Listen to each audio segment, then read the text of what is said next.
सरगोशियों के जंगल के जमुर्द के गिले में पत्तों के दरमियान सूरज की रोशनी के रंग में बसी हुई सवीटी नामी एक नन्ही सी चिड़िया रहती थी। वो सिर्फ कोई चिड़िया ही नहीं थी, याद रखें। सवीटी अपने परों के साथ शाम का रंग और आंखों का रंग जो पॉलिश ऑब्सीडेन की तरह चमकता था, एक नाकाबिल तस्खीर तजस्सुस रखता था जो हुआ की आवारा गर्दी का मुकाबला करता था। इसकी माँ मामा स्पीरू, एक तजर्बाकार नगमा निगार जिसका दिल आसमान जैसा वसी था, ने अपने दिन इसे जिंदा रहने का फन सिखाने में गुजारे। उसने इसे दिखाया कि फर्नस के नीचे छुपे हुए रसीली तरीन बैरों की शनाख्त कैसे की जाए, खतरे से खबरदार करने वाली चहचहाहट को कैसे समझा जाए और चंचल अपड्रॉफ्ट्स पर हुआ के साथ कैसे रक्स किया जाए। लेकिन सवीटी ज्यादा तरस गई। एक धूप वाली सुबह जब मामा स्पीरू अपने तराजू की मशक कर रही थी, सवीटी शबनम से बोसीदा टहनी पर बैठी हुई थी। इसकी निगाहें दरख्तों के दरमियान झुकते जमुर्द के धुंधले पर जिमी थी। मामा, उसने चहचहाया। इसकी आवाज बमुश्किल सरगोशी से ऊपर थी। वो सब्ज चमक किया है। मामा स्पीरू ने तवक्कुफ किया। इसका राग अधूरा था। ओ मेरी प्यारी, उसने चहचहाया। इसकी आवाज तफरी से भरी हुई थी। एक हमिंग बर्ड है, जंगल की तेज तरीन मखलूक में से एक। सवीटी का नन्हा सीना जोश से फूल गया। हुआ से तेज इसने चीखा। मामा ने कहकहा लगाया, तकरीबन।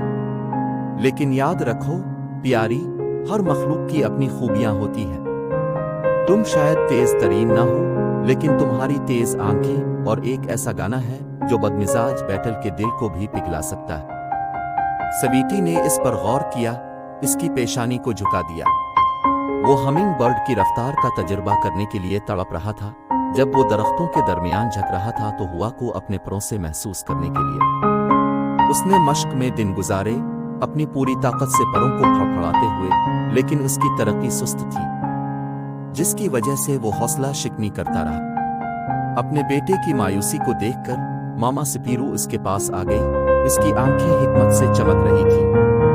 मीठे, उसने चहक कर कहा, हकीकी ताकत दूसरों की नकल करने में नहीं है, बल्कि आपको अपनाने में है। आपका छोटा सा साइज आपको छुपे हुए कोनों तक पहुंचने देता है। आपकी तेज आंखें सबसे छोटे लुकमे को देख सकती हैं और आपका मीठा गाना ला सकता है किसी भी मखलूक के लिए खुशी। सवीटी ने गौर से सुना।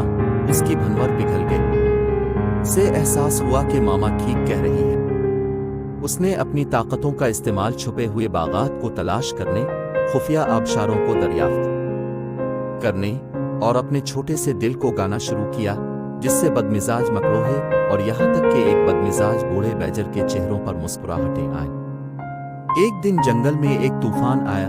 शाखों से पत्ते फाड़कर रीढ़ की हड्डियों में कांप उठी। एक बच्चा बिल्यू बर्ड जो अपने घोंसले से अलग हो गया, परेशानी से चहचहाते हुए हिलती हुई शाख से चिपक गया।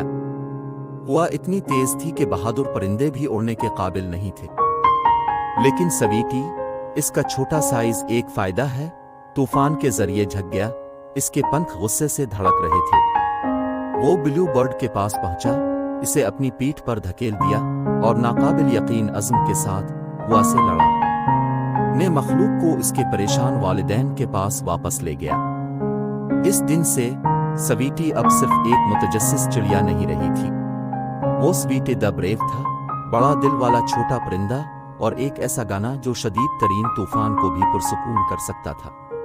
और उसने सीखा कि हकीकी ताकत सबसे तेज और सबसे बड़ी होने के बारे में नहीं है, बल्कि अपनी मुनफरिद सलाहियतों को फर्क करने के लिए इस्तेमाल करने के बारे में है। एक वक्त में एक छोटी सी चहचहाहट